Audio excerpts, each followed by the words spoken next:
Flamengo está com um pezinho na decisão do Carioca. O time está com uma vantagem de 3 gols sobre o Madureira na semifinal. E hoje tem o jogo da volta. Bora falar com a Débora Gares, que conta mais pra gente como é que esse Flamengo vem pra partida. Oi, Débora. Muito boa tarde, amiga. Bem-vinda.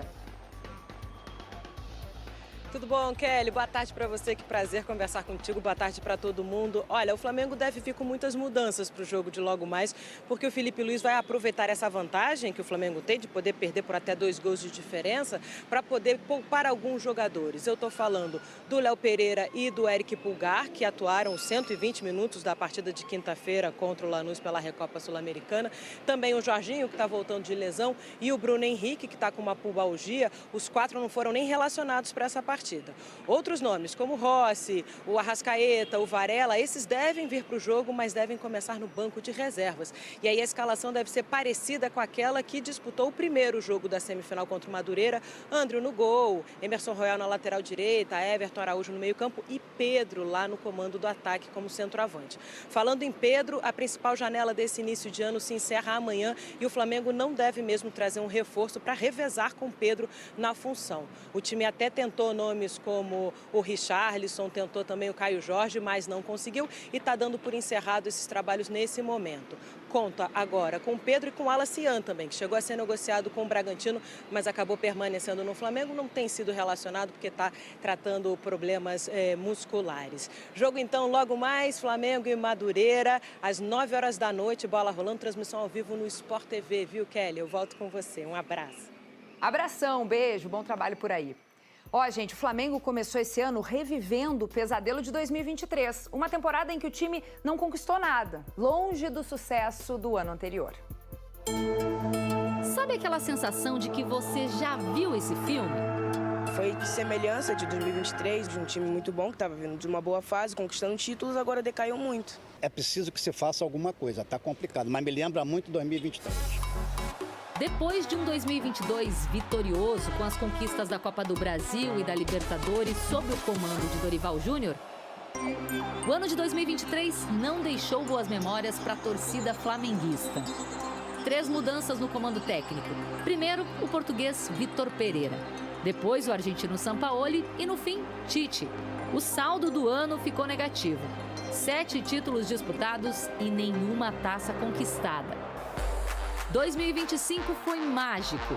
Os títulos da Supercopa, do Carioca, da Libertadores e do Brasileirão elevaram a expectativa da torcida para o ano de 2026, que não começou bem. Um time que ganha tudo em 2025, ele não pode começar, um ano assim tão mal, entendeu? Depois de o Flamengo perder os títulos da Supercopa e da Recopa, a expectativa deu lugar à insatisfação. Na manhã de sábado, representantes de torcidas organizadas estiveram aqui no CT Ninho do Urubu no momento em que os jogadores se reapresentaram para o treinamento. Eles trouxeram mensagens direcionadas à diretoria do Flamengo, ao José Botto, que é diretor de futebol, e também ao técnico Felipe Luiz. Os torcedores trouxeram faixas em forma de protesto e, depois de uma conversa com a chefia de segurança do Flamengo, foram embora de forma pacífica. Eu tenho que pensar simplesmente agora em evoluir a equipe, em tentar melhorar, recuperar ânimo, recuperar a confiança dos jogadores e corrigir erros. Pensar no próximo jogo em melhorar o que está ao nosso controle, o nosso alcance é melhorar a nossa performance, de todos. E o Flamengo se prepara para enfrentar hoje. Gente, o Flamengo não tá na final ainda, tá? A gente tá toda hora falando Fla-Flu, mas ainda tem um jogo contra o Madureira no Maracanã, Vene Casagrande. Tem que respeitar o momento. Clima de pressão. A gente preparou uma reportagem sobre essa situação do time do Flamengo, mas o primeiro jogo foi 3-0, né? 3-0. Tem uma certa tranquilidade, mas não garantia. O futebol é uma magia. Rodou. Uma vantagem para o jogo, mas ao mesmo tempo pressão no elenco rubro-negro. A situação para a partida de logo mais é praticamente com a classificação do Flamengo. No entanto, o clima nos bastidores não é bom. Cobranças e falta de paciência. No último sábado, integrantes das torcidas organizadas fizeram um protesto no Ninho do Urubu. Levaram cartazes com dizeres contra o técnico Felipe Luiz e também o diretor de futebol José Botto. Além da tentativa de falar com os jogadores. A manifestação foi além do CT do Flamengo. Alguns membros das organizadas foram até a festa de aniversário de Everton Araújo, cobrar dele e de outros atletas a melhor em campo. A torcida jovem emitiu uma nota pedindo mudanças. O Flamengo também se pronunciou e disse que reconhecemos que o início de temporada ficou abaixo das expectativas e jogadores, comissão técnica e diretoria seguem trabalhando diariamente para a evolução da equipe e a retomada dos resultados. Para hoje, mesmo pressionado, o técnico Filipe Luís deve promover mudanças no time. 3 titulares mais desgastados serão poupados: Jorginho, Pulgar e Léo Pereira. Pelo mesmo motivo, Bruno Henrique também não vai para o jogo. Outros titulares devem ficar como opção no banco, como por exemplo Rossi, Varela e Arrascaeta. O Flamengo venceu o primeiro jogo por 3-0 e tem uma boa vantagem. A equipe pode até perder por 2 gols de diferença, que fica com a vaga. Já o Madureira precisa reverter essa desvantagem e, caso consiga, fará história, voltando à final de um Carioca há 20 anos. O Campeonato Carioca, que começou para o Flamengo como uma pré-temporada, agora vira um título que, se perder, pode aumentar ainda mais a pressão no clube. Não sei se é verdade, mas dizem que é a alegria de Lucas Moretti. A única que ele tem hoje. Põe na tela. É esse momento. Negócio de pichar. Crise na Gávea. Reclama. Domingo, né, Fernanda? Errei ou acertei? Não, acertou. Provável Flamengo. Fala aí, ô Vene Casagrande, a provável escalação de Flamengo. André no gol, Vitão, Léo Ortiz, Emerson Royal, Alexandro sendo titular. Confesso que eu vou ficar surpreso com isso. Você acha que não, Vene? Eu não botaria Alexandre nesse jogo, não. Acho que eu prepararia o máximo possível os jogadores para o duelo de domingo. E assim, gente, eu sei que o Flamengo ainda não está classificado, mas com todo respeito, se o Flamengo não passar para a final do Campeonato Carioca, tendo vencido o jogo de ida do Madureira por 3-0, aí é para mudar muita coisa lá dentro do Flamengo. Então, assim, eu prepararia já o melhor pensando no domingo, porque domingo, de fato, vai ser um jogo muito importante não só para o Flamengo, mas para o Filipe Luís. Porque se ele perde esse título, arrisco a dizer que ele balança e muito. Ele pode ser demitido. Fernandinha, conhecendo o Flamengo, conhecendo o futebol brasileiro, o momento, a cobrança. A gente acabou de ver um bom VT da Alcilene Brito. Olha a cobrança. A que ponto chegou a torcida indo à festa de aniversário de jogador para fazer cobrança em cima de um atleta. Então, assim, depende muito de como perder também, né? Supondo, assim, o Flamengo chega à final, pega o Fluminense e leva um vareio, uma goleada. Fica insustentável você manter o Filipe Luís. Então, acho que eu pensaria no jogo de domingo. Pensando o melhor para domingo, preparando o melhor possível para domingo, em todos os sentidos. Porque o Fluminense, embora tenha jogado mal contra o Vasco da Gama, mas repito o que eu falei aqui anteriormente. Para mim, hoje, o Fluminense está melhor fisicamente, taticamente e tecnicamente. Então, se eu sou o Filipe Luís, eu penso muito no domingo. Hoje é apenas um jogo protocolar. Então, eu botaria o De La Cruz, botaria... E tá aqui, o De La Cruz, Carrascal, Everton Araújo, lá na frente, Cebolinha, Pedro e Paquetá. Quem que você colocaria mais, Benito? Não colocaria o Lucas Paquetá também, deixaria preparando ele para domingo. E colocaria quem? Talvez o Luiz Araújo, para ele não perder ritmo de jogo, porque infelizmente é um jogador que tem pouca minutagem com o Filipe Luís. Mas será que o Paquetá não está precisando de ritmo de jogo e por isso que ele está na escalada também? Eu já penso diferente, porque desde quando ele chegou, ele está jogando todas as partidas, Kaká. Então, talvez seja o momento de você preparar esse jogador, e quando eu falo preparar, é adquirir entrosamento com os titulares. Inclusive, é uma crítica ao Filipe Luís. Ele precisa definir o time. Porque não adianta nada ele ficar rodando o tempo todo, porque isso atrapalha no entrosamento também. E quando a gente fala rodar, ele roda bastante. Por exemplo, no último jogo, ele entrou sem um jogador, um centroavante de ofício na área, que para mim é um erro também. Você não acha que o cuidado por começar a temporada em janeiro tá maior esse ano, com a minutagem? Não. Já estamos em março, Fernandinha. Essa desculpa de parte física, eu acho que já deu, e o próprio Filipe Luís já falou sobre isso, que não dá mais para ficar dando desculpa na parte física. Eu, assim, te respondendo, eu pensaria no melhor para domingo. E quando eu falo assim, eu pensaria no melhor, eu iria olhar minutos, enfim, desempenho do jogador no treinamento, pensando no domingo, não pensando no jogo de hoje. Domingo, que é a final, o Flamengo passando contra o Fluminense, que já passou pelo Vasco ontem. E se a gente for olhar, o Vene falou brincando, mas o Fluminense, nesse momento, tem um leve favoritismo, sim. Tirando... Você não acha que não, Kaká? Porque o Flamengo não vive um bom momento. Seja sincero, Kaká. Olha o time reserva dos caras. Olha o mistão, não reserva. Olha o mistão dos caras. Você não acha? Não, o elenco do Flamengo é muito forte. O Flamengo é o favorito. Eu sou fluminense, mas o Flamengo é Não, favorito. sem resenha. Você realmente sem acha... resenha. Mas o momento acho. do Flamengo não é o ideal. A gente tá falando de um Felipe Luiz que, se perder no domingo, pode balançar no cargo E como eu treinador. acho que, inclusive, a pressão do Flamengo disso, da torcida aí, é porque eu acho que a torcida do Flamengo também acredita o que eu tô falando. Eu acho que o flamenguista acha que, peraí, o Flamengo é favorito em tudo. E é inadmissível não ganhar. Assim, para o flamenguista, não ganhar um título é uma crise, porque ele se acha favorito em tudo. Isso é até uma crítica, porque não dá para ser favorito em tudo. Tem que respeitar alguns momentos. Eu acho que não é questão de perder. A questão é como o Flamengo vem jogando. Sim, essa é a cobrança da torcida, entendeu? Porque assim, eu acredito, e eu falo por mim pelo menos, eu acho que nenhum time tem a obrigação de ganhar tudo. Mas o Flamengo, o investimento... O torcedor do Flamengo acha que tem a obrigação de ganhar tudo. Não acha. Acha o sim. torcedor Também do eu tô com Flamengo, o eu acredito que acha que o Flamengo tem que brigar por tudo. Só que a forma como o Flamengo perdeu o título para o Lanús foi uma forma vexatória, gente. Em 2 jogos você não ganha... Na verdade, você não ganhou, você perdeu os 2 jogos. E jogando da maneira que foi. Então isso é o que incomoda o torcedor, pelo menos na minha visão. Em 2 jogos muito longos não fizeram um gol com bola rolando, só de pênalti. Sim. Perfeito. E no jogo de ida só deu um chute a gol, Kaká. Então, assim, o problema não é perder. O problema é a forma como o Flamengo vem perdendo os títulos.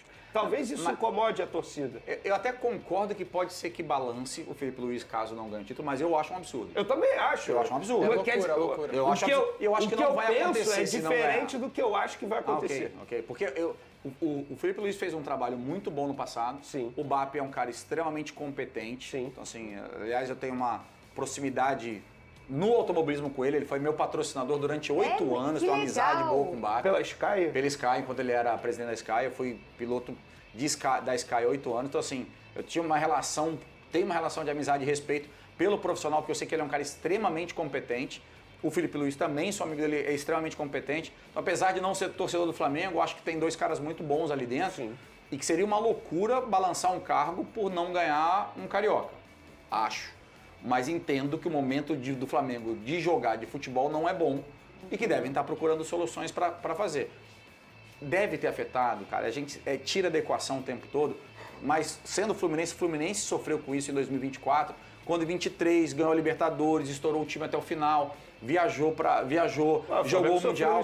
Cara, o começo de 24 do Fluminense foi muito ruim e isso reverberou para o ano inteiro. Sim. Então o ano de 24 foi ruim porque não conseguiu se preparar adequadamente. Então, eu acho que o Flamengo tem muito disso, apesar de ter um elenco melhor, com mais opções, mas eu acho que sofreu exatamente pelo mesmo dano. Sendo que esse ano tem um fator positivo, né?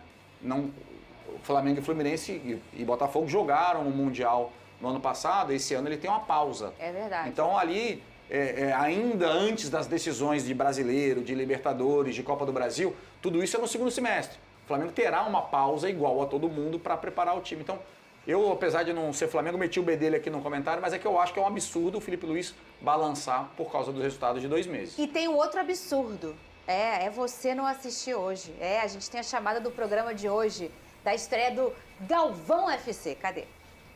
Bem, amigos do SBT, você que está curtindo o SBT, os afiliados curtindo em todo o Brasil.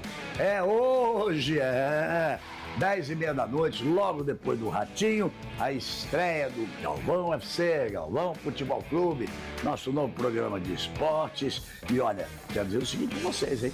É a cara do SBT, porque junto o DNA de quem fala de futebol, de esportes, com o DNA do entretenimento do SBT. Quer saber de uma coisa? Vai ter discussão? Vai. Vamos falar de futebol? Vai. Tem plateia? Tem. Tem banda? Tem. Los Buenos, Vampeta, Mauro Naves, Mauro Betti, Nadine Bastos e um convidado especial. Sabe quem é? Ratinho. Eu busquei lá no programa dele, pegar ele pelo braço e trazer pro nosso. Vamos junto nessa. Ai, que máximo e que delícia. Vocês sabem que sou apaixonada pelo Thiago Leifert, né? E quando ele veio pra SBT, eu falei, não acredito. Eu sou apaixonada pelo Galvão e agora ele aqui. Ô, Vênia, a gente tá emitido, hein? Tem os dois agora. Agora tem os dois, eu tô muito chique. Olha só, não sai daí, vai beber água. O futuro de Everton Cebolinha pode ganhar um novo capítulo nos próximos meses. O Palmeiras já definiu estratégia para tentar contratar o atacante a partir de 2027, quando se encerra o vínculo com o Flamengo. De acordo com informações divulgadas pelo portal Nosso Palmeiras, a diretoria alviverde aguarda o término do contrato para iniciar conversas com o staff do jogador. A movimentação é vista como um recado direto ao Flamengo. O clube paulista está atento à situação e pronto para agir assim que houver liberdade contratual. Cebolinha já deixou claro internamente que não pretende renovar com o Flamengo e deve se despedir ao fim do vínculo atual. A postura abre espaço para que interessados avancem em tratativas a partir da reta final do contrato. Segundo o jornalista André Hernan, o Palmeiras já havia tentado a contratação do atacante no fim do ano passado, mas as conversas não evoluíram. Ainda assim, uma nova investida não está descartada, seja antecipando negociações ou aguardando 2027.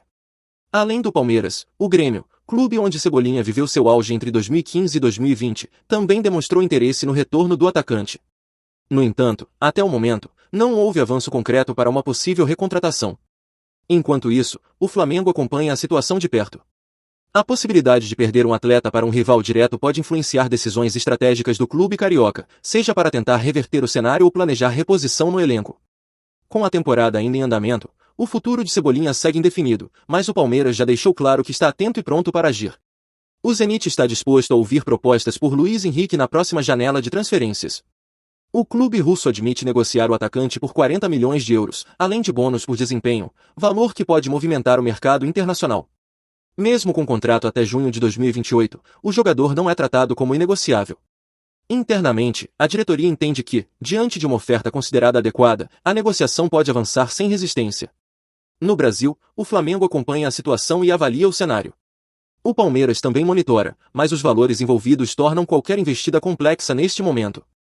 Em 2025, o Zenit desembolsou cerca de 33 milhões de euros para tirar Luiz Henrique do Botafogo. Foi uma das maiores vendas da história recente do clube carioca. Na Rússia, o atacante recebe salário estimado em 3 milhões de euros por temporada, patamar elevado para os padrões do futebol brasileiro. Esse é um dos principais entraves para um possível retorno. Aos 25 anos, Luiz Henrique soma 4 gols e 4 assistências em 32 jogos pelo Zenit. O desempenho é visto como regular, ainda abaixo do impacto que teve no futebol sul-americano. Com sonho de disputar a próxima Copa do Mundo, o atacante também observa o mercado. O Zenit adota postura pragmática. Se a proposta atingir o valor desejado, a negociação pode sair do papel e esquentar a próxima janela. Bom torcedor rubro-negro, agora eu quero saber a sua opinião.